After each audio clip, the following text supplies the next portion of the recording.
Halo, selamat pagi. Perkenalkan, saya Neludika Jelita dengan NIM 2002602073.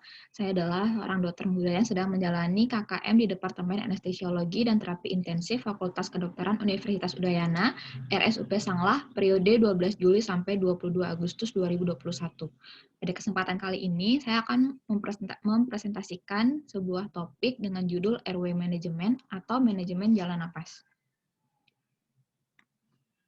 Baik, adapun pokok-pokok dari pembahasan kita kali ini saya bagi menjadi 4, yaitu yang pertama akan membahas tentang pendahuluan, yang dimana akan berisi tentang anatomi dan juga fisiologi dari sistem pernapasan. Kemudian yang kedua terkait dengan penilaian dari jalan napas.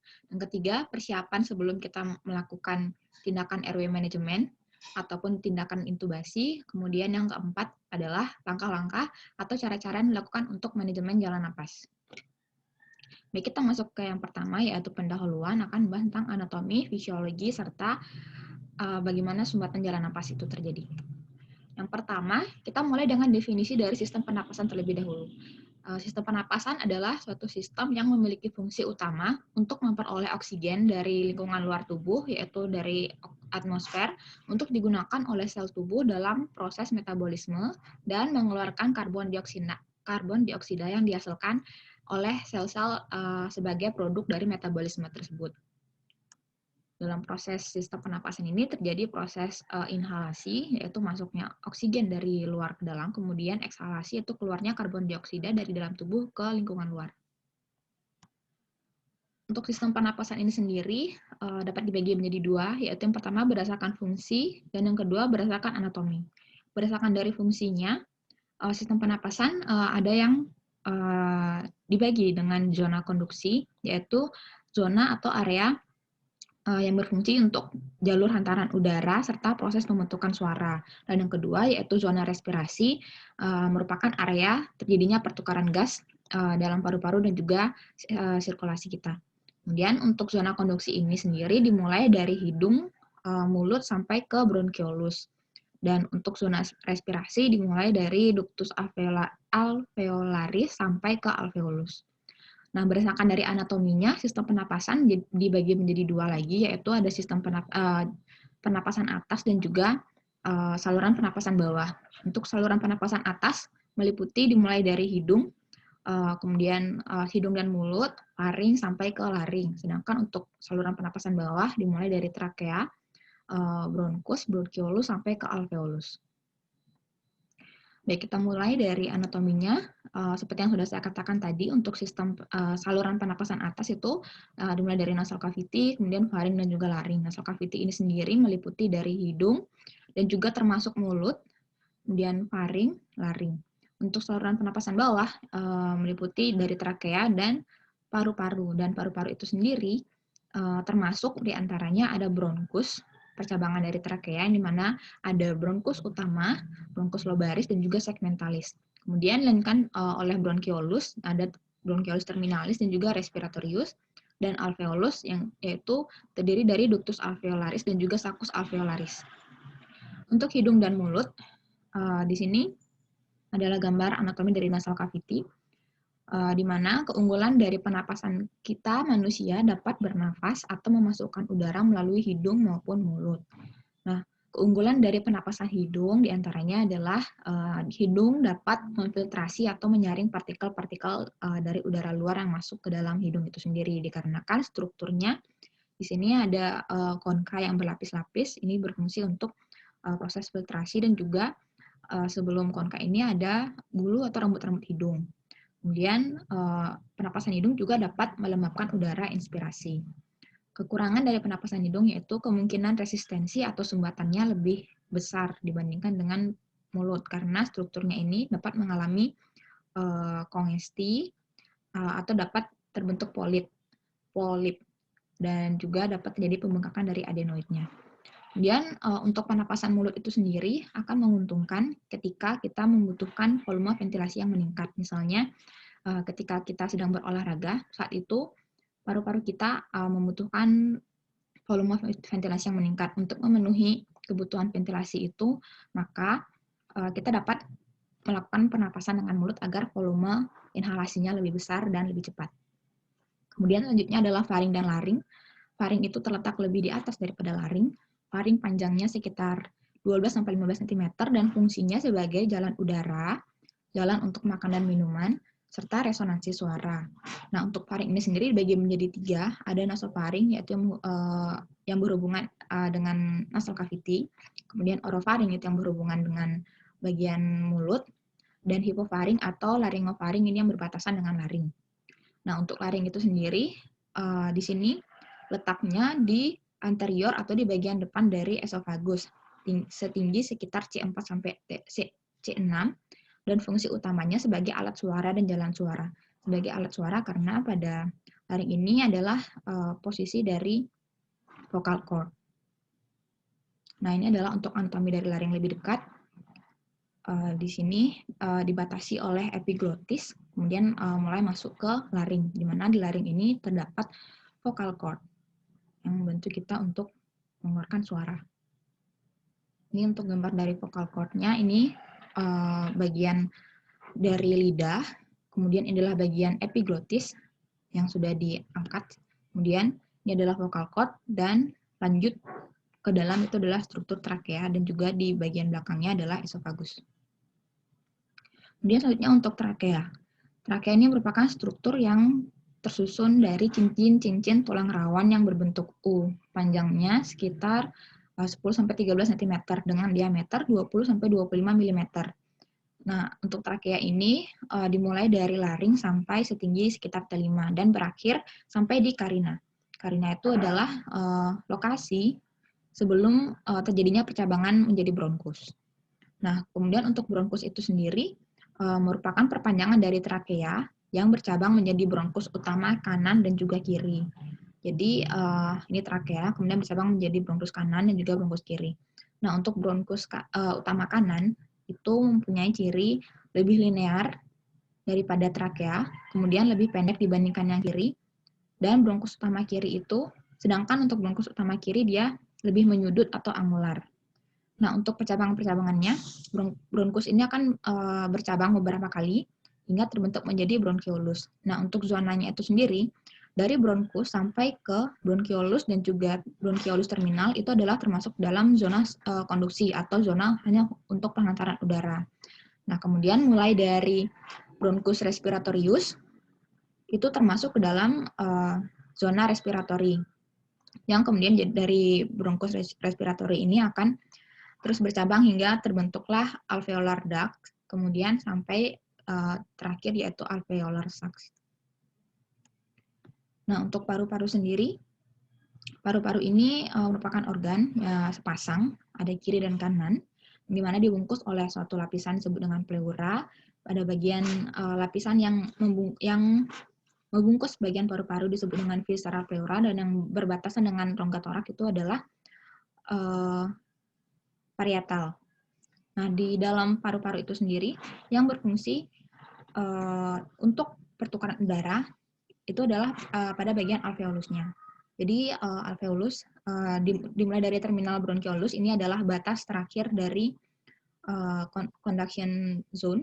Kemudian nanti bercabang menjadi respiratory bronkiolus dan berbentuklah alveolar sacs.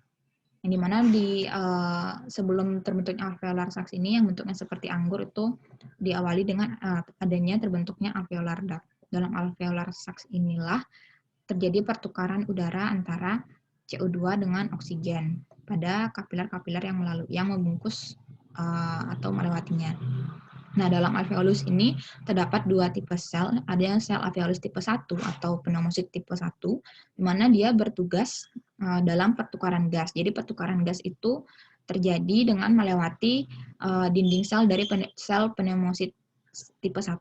Dan yang kedua ada sel alveolus tipe 2 atau pneumosit tipe 2, di mana ini jumlahnya tidak sebanyak yang pneumosit tipe 1. Untuk pneumosit tipe 1 jumlahnya bisa sampai 93-97% dari jumlah sel di sana, sedangkan alveolus tipe 2 ini berada di antaranya dari pneumosit tipe 1, dan fungsinya adalah untuk menghasilkan surfaktan yang berfungsi untuk menjaga permukaan sel serta kelembapan udara. Selanjutnya untuk inervasi persarafan saluran napas. Saluran pernapasan ini diinervasi oleh beberapa saraf, diantaranya adalah saraf trigeminal, kemudian ada vagus, ada glossopharyngeus dan juga vagus.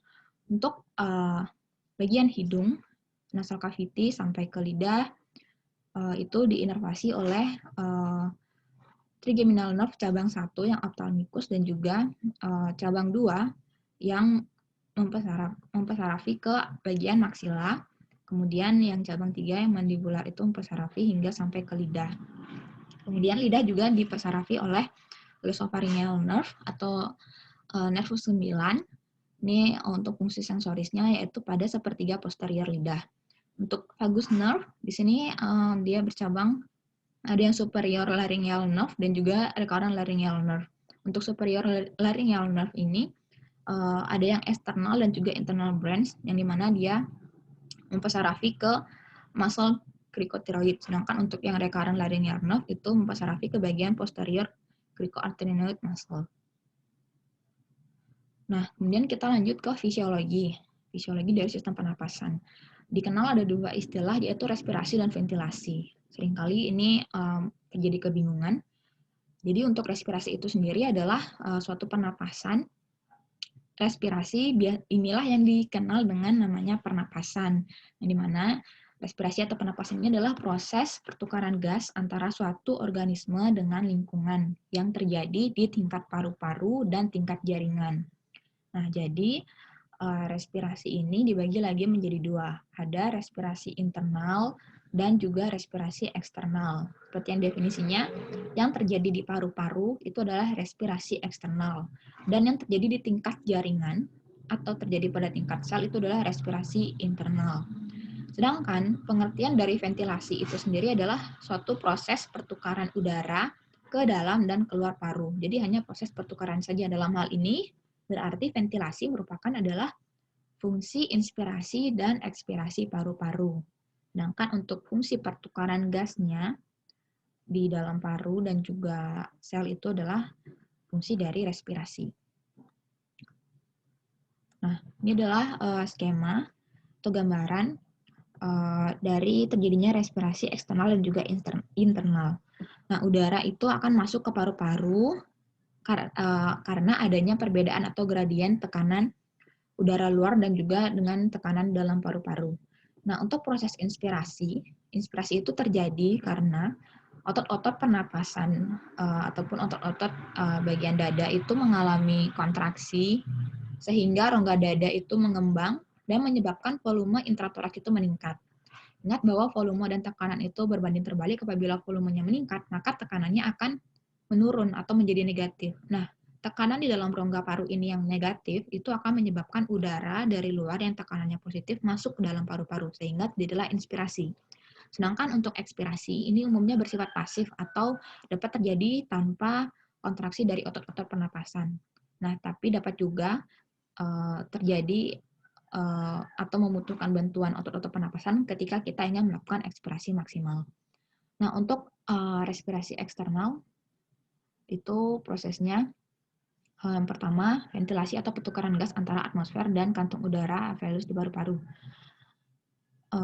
Ini prosesnya adalah masuk, kemudian dilanjutkan ketika masuk sampai ke paru-paru, kemudian dilanjutkan dengan inspirasi. Ini masih proses inspirasi eksternal, masuk ke dalam saluran atau sirkulasi pembuluh darah, dan darah yang kaya dengan oksigen ini akan dibawa oleh vena pulmonalis menuju ke atrium kiri. Kemudian dari atrium kiri akan disebarkan ke seluruh tubuh melalui aorta, lalu menuju ke seluruh tubuh dan terjadi pertukaran oksigen yang diberikan kepada sel dan juga jaringan dan ditukarkan dengan CO2. Kemudian dari CO2 akan dibawa ke vena menuju ke atrium kanan, kemudian dari atrium kanan akan dibawa ke arteri pulmonalis untuk melakukan pertukaran gas kembali. Nah, kemudian untuk volume dan kapasitas paru-paru. Volume itu menunjukkan satu jenis volume paru, sedangkan kapasitas itu menunjukkan gabungan dari beberapa volume paru. Nah, dengan menggunakan spirometri, besaran volume yang dihembuskan atau yang dieksalasikan dapat diukur. beberapa volume yang dapat diukur dengan spirometri, diantaranya adalah tidal volume, kemudian vital capacity, dan expiration reserve volume. Nah, kemudian ada istilah yang disebut dengan volume residu. Volume residu ini dapat diukur dengan teknik khusus secara tidak langsung, misalnya dengan helium dilution test, hydrogen washout method, atau dengan body lattice somografi, atau untuk menentukan fungsional residual capacity-nya. Nah, berikut ini adalah diagram tentang kapasitas paru-paru kita, di mana di sini tampak bahwa ada yang berwarna oranye ini merupakan tidal volume. Nah, apa itu tidal volume? Tidal volume itu adalah volume udara yang masuk dan keluar paru pada pernapasan spontan biasa. Jadi ketika kita sedang bernapas dalam posisi tenang, itu kita memasukkan udara sebanyak dengan volume tidal volume ini. Kemudian, ada yang disebut dengan residual volume. Apa itu residual volume? Residual volume adalah volume udara yang masih tersisa di paru setelah kita melakukan ekspirasi maksimal. Jadi, untuk ekspirasi maksimal itu, kita misalnya sudah melakukan ekspirasi maksimal. Itu sebenarnya di dalam paru-paru kita masih ada volume yang tersisa, yaitu disebut dengan residual volume. Kemudian ada expiratory reserve volume. Definisinya adalah volume udara yang masih dapat diekspirasikan setelah akhir dari ekspirasi biasa. Jadi tidal volume ini kan kita inspirasi dan ekspirasi biasa. Kemudian ketika kita mencoba untuk ekspirasi lagi, setelah ekspirasi biasa itulah expiratory reserve volume. Nah, sedangkan untuk inspiratory reserve volume itu adalah volume udara yang masih dapat diinspirasikan setelah kita inspirasi biasa. Jadi ketika kita menarik nafas biasa, kita masih bisa menarik nafas lagi, dan itu yang disebut dengan inspirasi reserve volume. Kemudian lanjut untuk kapasitas paru, ada yang disebut dengan inspiratory capacity. Inspiratory capacity ini adalah jumlah udara yang dapat diinspirasi secara maksimal. Jadi, inspiratory capacity ini adalah jumlah dari tidal volume dan juga inspiratory reserve volume. Nah, selanjutnya ada yang disebut dengan vital capacity. Vital capacity adalah jumlah udara yang dapat diekspirasikan mulai dari inspirasi maksimal sampai ekspirasi maksimal. Jadi, untuk vital capacity ini adalah hasil penjumlahan dari tidal volume ditambah dengan inspiratory reserve volume dan expiratory reserve volume. Nah, sedangkan untuk functional residual capacity, ini adalah jumlah volume yang tersisa di paru setelah melakukan inspirasi maksimal. Jadi, functional residual volume capacity ini adalah hasil penjumlahan dari expiratory reserve volume dan juga residual volume. Dan yang terakhir ada total lung capacity. Total lung capacity adalah jumlah udara di paru setelah kita inspirasi maksimal. Dan juga ditambahkan dengan jumlah residual volumenya. Jadi total lung capacity ini adalah penjumlahan dari inspirasi maksimal, yaitu inspiratory reserve volume dan juga tidal volume, serta dijumlahkan dengan FRC, yaitu functional residual capacity yang meliputi dari expiratory reserve volume dan juga residual volume. Nah, sumbatan jalan nafas.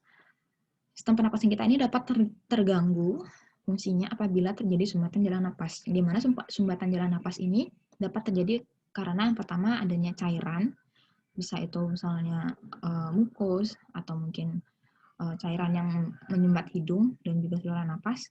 Kemudian adanya benda asing, misalnya gigi palsu, makanan, ataupun koin yang masuk ke hidung. Ini adalah contoh lokasi-lokasi yang sering sebagai tempat terjebaknya benda asing. Kemudian bisa terjadi karena tumor, kemudian adanya kelainan anatomi. Nah, untuk kelainan anatomi itu misalnya bisa terjadi terbentuk polip pada nasal cavity, ataupun pembengkakan dari adenoid. Dan juga mungkin terjadi kongesti dari nasal cavity. Nah, kemudian selanjutnya kita lanjut ke penilaian saluran napas. Secara umum, penilaian saluran napas itu dapat dilakukan dengan Lemon Airway Assessment Method, yaitu dari look externally, melihat apakah ada trauma, kemudian large incisor, dan juga apakah large tongue. Kemudian dari A itu adalah evaluate dengan 332 row. Kemudian M itu kita mengevaluasi malampati score. Apabila lebih dari 3, maka dianggap itu susah untuk dilakukan intubasi, kemudian O itu untuk menilai apakah ada obstruksi, dan X itu menilai dari neck mobility. Nah, untuk penilaian yang umum dilakukan itu, sebelum kita melakukan manajemen saluran napas atau sebelum melakukan intubasi, itu umumnya adalah dengan 3-3-2 rule, kemudian upper lip bite test, Mallampati, dan laryngeal view grid system. Nah, sebelum kita lanjut ke tadi pemeriksaan rutinnya, kita perlu melakukan pemeriksaan jalan napas secara umum terlebih dahulu, yaitu dengan look, listen, dan feel. Nah, untuk look ini, kita harus seperti yang Lemon tadi, look adalah look externally. Kita melihat apakah pasien mengalami agitasi dan cyanosis. Apabila pasien mengalami agitasi dan cyanosis, maka kita dapat curiga pasien sudah mengalami hipoksia. Kemudian melihat apakah pasien bernafas dengan adanya nafas cuping hidung, melihat apakah adanya retraksi trakea atau retraksi dari otot-otot penapasan, yaitu accessory respiratory muscles. Kemudian melihat pangkal lidah, apakah pangkal lidah itu sudah jatuh ke belakang atau tidak. Kemudian listen. Listen ini kita mendengarkan dari penapasan pasien, apakah terdengar seperti adanya snoring, gurgling, stridor, ataupun hoarseness, yaitu suara sesak. Kemudian feel. Feel ini kita merasakan apakah pasien ini ada udara ekspresinya atau tidak. Kemudian feel ini kita juga dapat melakukan untuk mengecek lokasi trakeanya. Nah, masuk ke penilaian pertama, yaitu 3-3-2 rule atau 3-3-2 rule. Ini digunakan untuk menilai sulit ventilasi. Jadi dikatakan pasien ini tidak mengalami sulit ventilasi apabila ketika diminta untuk membuka mulut kita dapat memasukkan 3 jari. Kemudian 3 jari jarak dari mentohyoid, yaitu jarak dari os mental sampai ke os hyoid. Kemudian 2 jari jarak dari dasar mulut ke kartilago tiroid. Jadi dari dasar mulut ke kartilago tiroid ini jaraknya 2 jari. Apabila lebih atau kurang, apabila kurang dari itu, maka pasien bisa dikatakan sulit ventilasi. Kemudian untuk upper lip bite test, ini dilakukan dengan meminta pasien untuk mengatupkan kedua rahangnya dan melihat apakah gigi bawah lebih anterior atau tidak dibandingkan dengan gigi atas. Nah, tes ini digunakan untuk menilai apakah pasien mengalami sulit ventilasi atau tidak. Untuk hasilnya, apabila jika gigi pasien yang bagian bawah atau rahang bawahnya lebih anterior daripada rahang atas, maka ini menandakan pasiennya akan mengalami sulit ventilasi, atau apabila dilakukan jaw thrust hasilnya tidak maksimal karena gerakan sendi dari temporomandibularnya menjadi terbatas. Jadi ada 3 kelas, ada kelas 1, kelas 2, dan kelas 3. Kelas 1 ini adalah yang rahang bawahnya lebih anterior. Dan ini yang kemungkinan akan mengalami sulit ventilasi atau jaw thrust tidak maksimal. Sedangkan yang kelas 3 ini yang umumnya lebih mudah untuk melakukan ventilasi dibandingkan kelas 1. Selanjutnya menilai Mallampati score dan juga laryngeal view grading system. Nah, untuk Mallampati score dengan laryngeal view grading system ini digunakan untuk menilai sulit intubasi. Nah, untuk Mallampati score, kita meminta pasien untuk membuka mulut selebar-lebarnya dengan lidah tidak menjulur. Kemudian kita memperhatikan lokasi dari uvula, kemudian soft palatin, dan juga dinding-dinding palatnya. Untuk yang dikatakan sulit intubasi apabila ini pada kelas 3 dan juga kelas 4, yaitu di mana kelas 3 hanya tampak uvulanya sedikit dasar dari uvula, sedangkan untuk kelas 4 hanya tampak soft palatinnya saja, sedangkan untuk kelas 4 itu bahkan tidak tampak dari soft palatinnya. Kemudian untuk yang laryngeal view grading system ini dilakukan dengan bantuan laryngoskop. Jadi kita mengangkat atau menggunakan laryngoskop untuk melihat.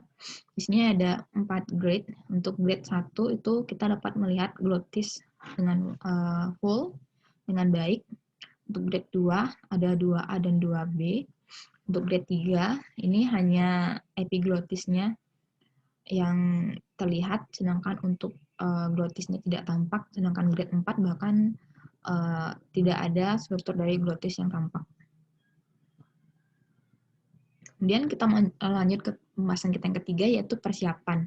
Meliputi dari persiapan alat, persiapan pasien, dan juga preoksigenasi. Untuk persiapan alat, di sini sebelum melakukan intubasi, kita perlu mempersiapkan diantaranya adalah statics, yaitu scope, meliputi laryngoskop dan juga stetoskop, kemudian tubes, yaitu menyediakan pipa trakea berupa ETT, endotracheal tube, atau nasotracheal tube, yang dimana ukurannya disesuaikan dengan pasien. Kemudian untuk airway, ini kita menyediakan yang biasanya dipakai adalah oropharyngeal airway atau OPA, ataupun nasopharyngeal airway. Kemudian tape atau plaster, introducer, itu bisa stirat atau mandrin, ini untuk memandu memasukkan tube. Kemudian konektor, ini adalah penghubung NTT ke ambu bag atau ventilator. Kemudian suction, yaitu penyedot lendir, ludah, atau cairan di saluran pernapasan. Kemudian kita harus menyiapkan juga sumber oksigen. Kemudian menyiapkan alat-alat monitoring, misalnya seperti non-invasive blood pressure, dan juga monitoring EKG, serta menyiapkan akses intravena. Nah, untuk posisi pasien, sebelum melakukan intubasi, posisi pasien yang disarankan adalah sniffing position, di mana sniffing position ini adalah posisi yang paling baik untuk memberikan visualisasi dari epiglotis saat akan dilakukan laryngoskopi. Nah, sniffing position ini dilakukan dengan kita dapat memberikan bantal di bawah kepala pasien dengan ketebalan sekitar 10 cm, dan kita mengekstensikan sendi atlanto-occipital, yaitu yang letaknya sekitar C0 sampai C1, dan melakukan fleksi pada bagian leher, jadi ekstensi pada bagian wajah, dengan sudutnya diperkirakan 15 derajat, sedangkan fleksinya pada bagian leher dengan sudut sekitar 35 derajat. Untuk fleksi pada bagian leher itu adalah fleksi sendi atlanto-aksial. Nah, pada pasien yang emergensi, kita harus memperhatikan, kita harus tetap mengevaluasi jalan napas sambil mempertimbangkan adanya kemungkinan cedera servikal, sehingga kita harus meminimalisir manipulasi leher, agar tidak memperburuk cedera servikal apabila ada. Nah, kemudian dilanjutkan dengan preoksigenasi. Preoksigenasi ini dilakukan dengan menggunakan face mask yang dialiri dengan oksigen.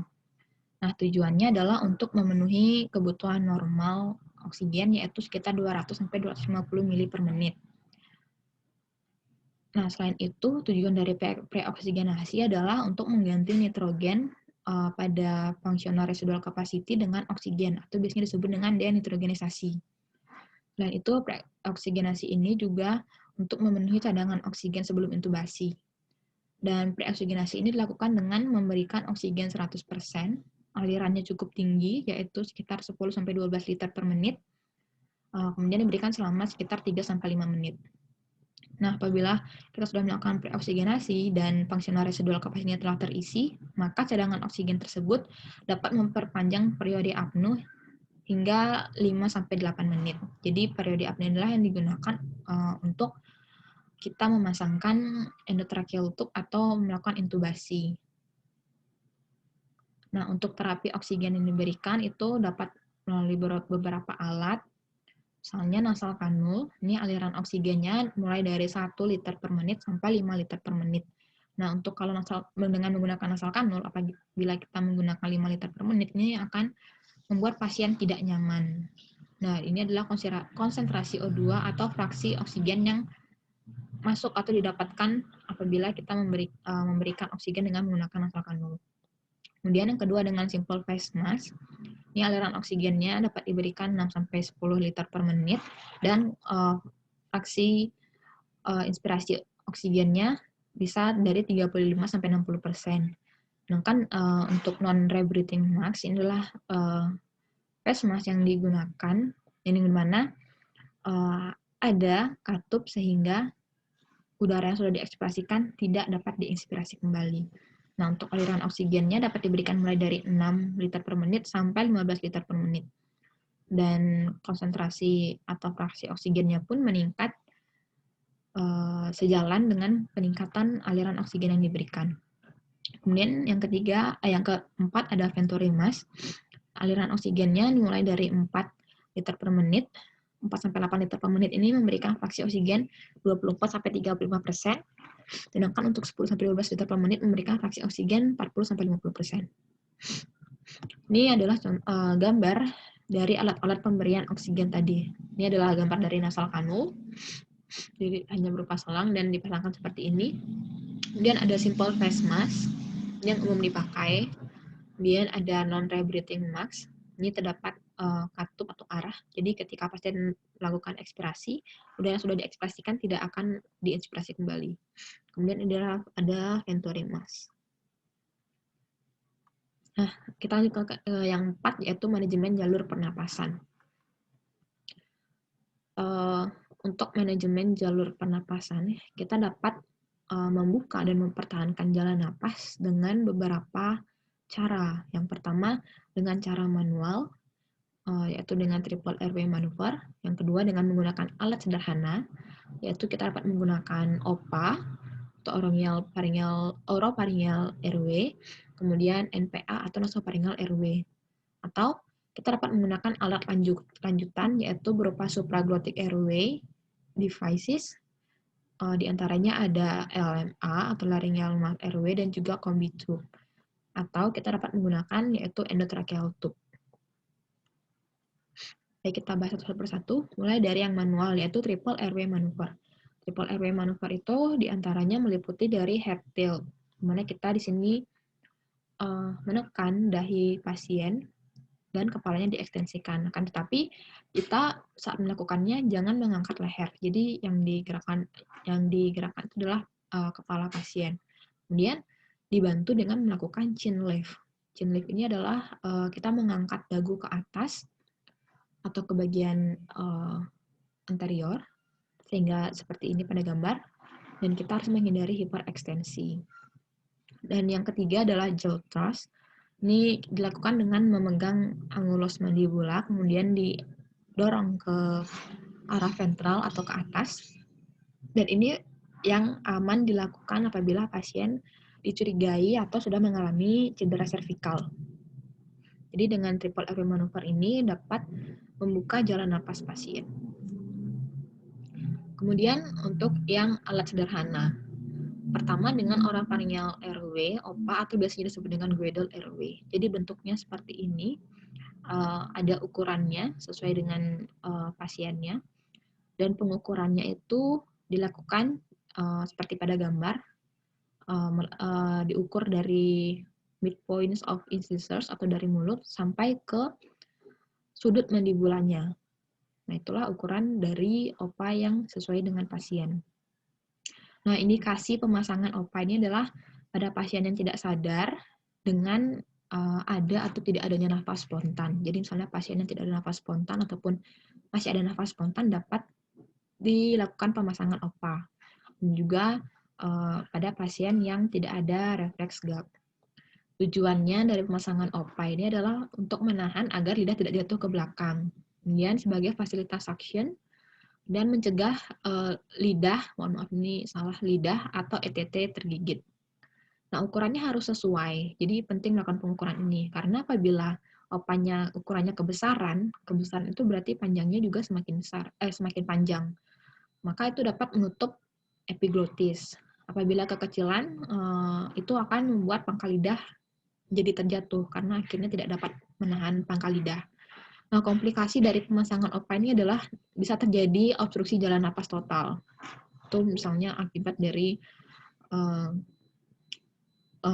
yang kekecilan sehingga pangkal lidah tetap terjatuh ataupun kebesaran ketika OPA-nya itu menutupi epiglotis.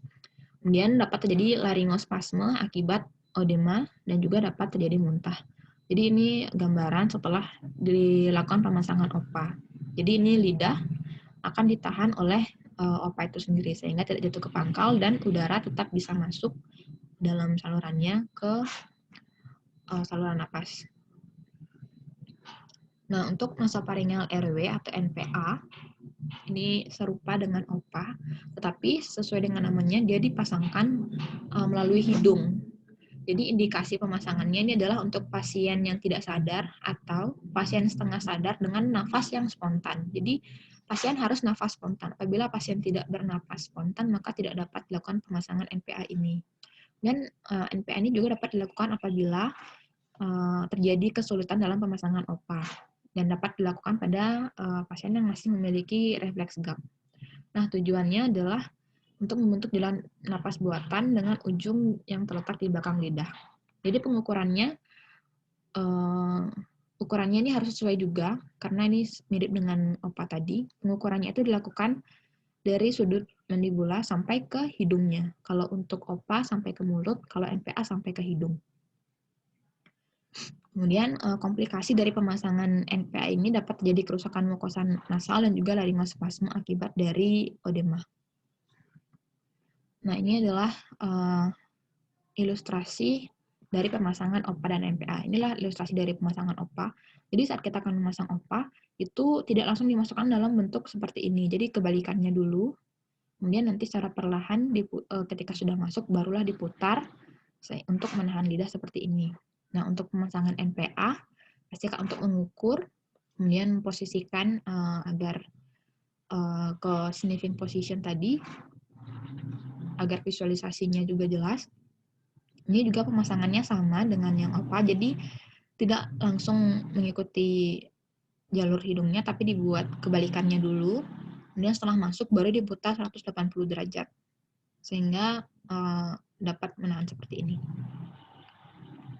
Nah, untuk yang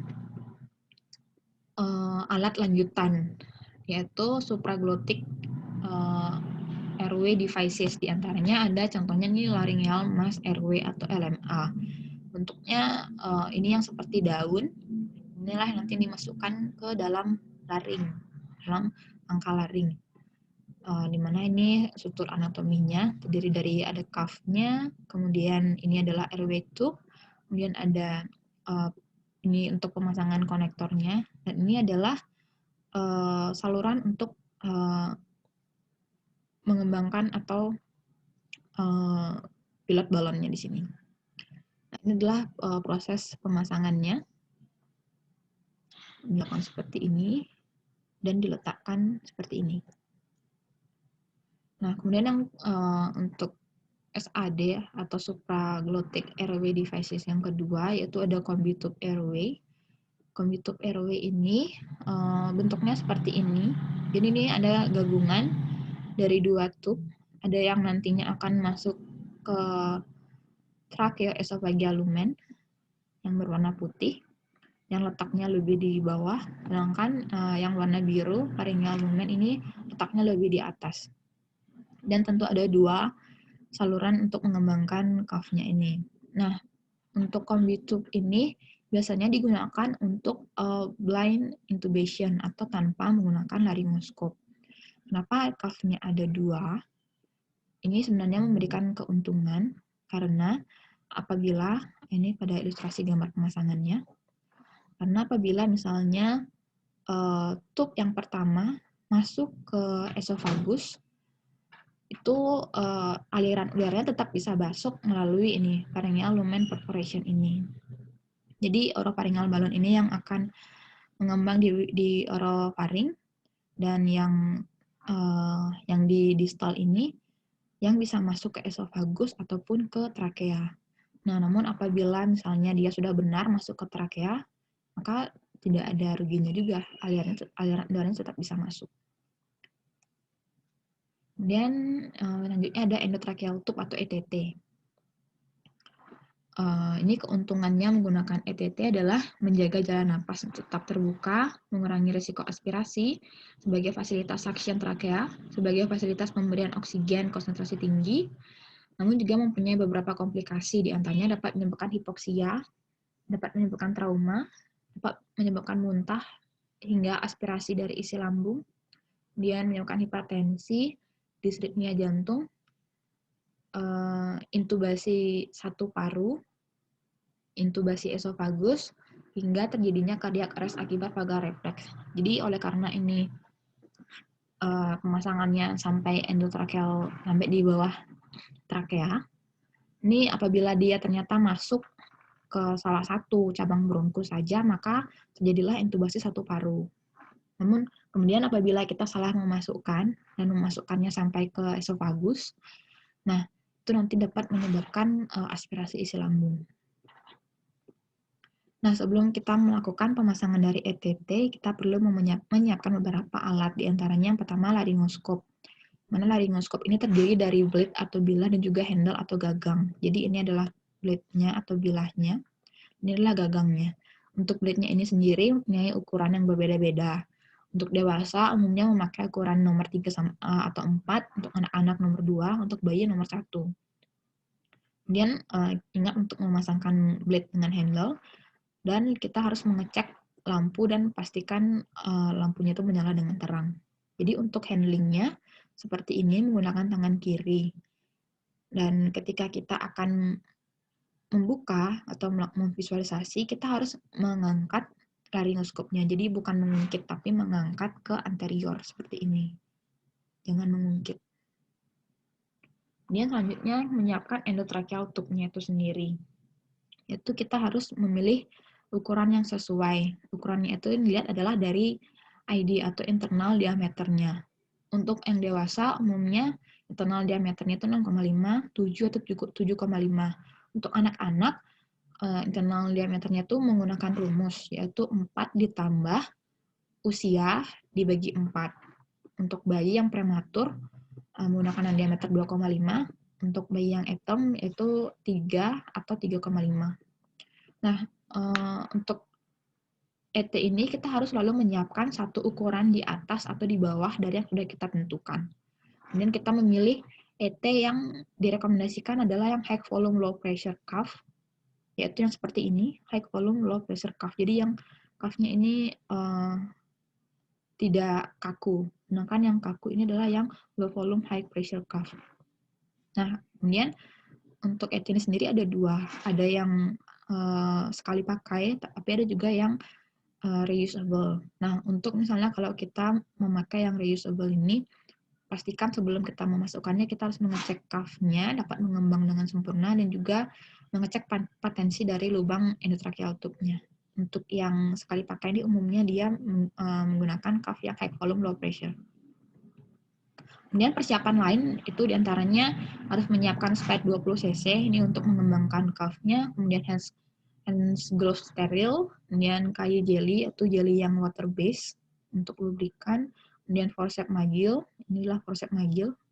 Ini bila perlu, stilet untuk introducer, ini untuk membantu pemasangan ETT, kemudian ambu bag dengan kantong reservoir dan yang tersambung dengan sumber oksigen, kemudian peralatan statik lainnya, kemudian menyediakan OPA, kemudian menyediakan obat-obat emergensi, misalnya sulfasatropin dalam sepuit dan juga adrenalin dalam sepuit. Dan juga pastinya persiapan pasien, di mana sebelum kita melakukan tindakan harus inform consent mengenai tujuan dan risiko tindakan. Nah, kemudian yang terakhir, melakukan konfirmasi letak endotracheal tube. Nah, tujuannya adalah untuk memastikan apakah pipa endotrachealnya telah berada di tempat yang sesuai. Nah, jadi ini biasanya dilakukan setelah kita melakukan intubasi dan dilakukan pengecekan. Yang pertama biasanya dilakukan bisa dengan melakukan pengembangan dada. Apabila dadanya mengembang, kemungkinan ETT-nya masuk ke saluran pernapasan. Namun tidak, kita dapat pikirkan kemungkinan masuk ke esofagus. Dan melihat pasien apakah tampak cyanosis atau tidak. Namun umumnya konfirmasinya ini dilakukan dengan auskultasi, yaitu post-intubation auskultasi dapat dilakukan pada 5 titik, yaitu di right infraclavicular, kemudian left infraclavicular, kemudian right inframammary, kemudian juga left inframammary, serta pada yang kelima yaitu pada bagian gastrik atau epigastrium. Nah, apabila misalnya pada bagian epigastrium itu terdengar udara, seperti ada udara yang masuk, itu kita harus segera mencabut atau melepaskan atau mengeluarkan ETT, karena apabila itu tetap dibiarkan, maka dapat terjadi aspirasi cairan lambung ke saluran pernapasan. Nah, kemudian untuk pengecekan lainnya, ini dapat menggunakan dengan capnograph, di mana capnograph ini dapat mendeteksi CO2 di aliran darah atau end-tidal CO2. Baik, mungkin sekian penjelasan tentang airway management yang dapat saya jelaskan. Untuk kurang dan lebihnya, mohon maaf. Semoga presentasi ini dapat bermanfaat bagi teman-teman sekalian. Terima kasih.